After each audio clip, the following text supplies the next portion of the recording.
সিরিয়ায় বাশার আল আসাদের প্রায় 2 যুগের শাসনের অবসান ঘটেছে।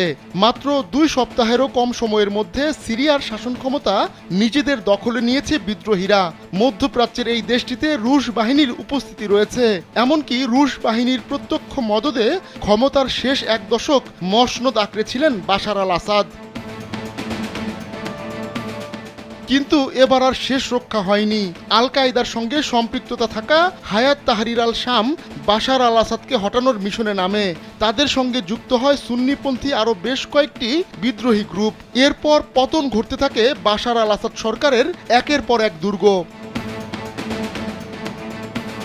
স্যান্ডেলিনা সো, রূপচর্চায় আভিজাত্য। রুশ বাহিনীও তাদের ঠেকাতে ব্যর্থ হয়, এমনকি যে দৃশ্য সামনে আসছে তাতে সিরীয় বাহিনীর নিষ্ক্রিয়তাও ফুটে উঠছে।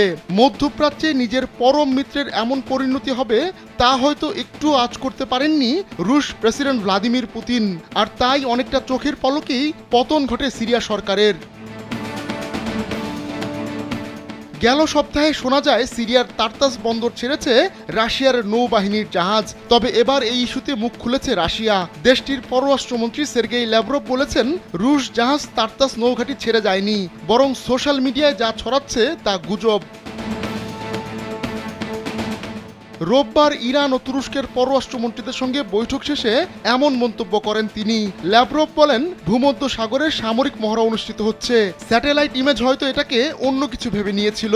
তবে 3 দেশের শীর্ষ কূটনীতিকদের এই আলোচনায় কোনো ফল আসার আগেই পতন ঘটল সিরিয়া সরকারের। আহমদুল্লাহ শিকদার, কালবেলা।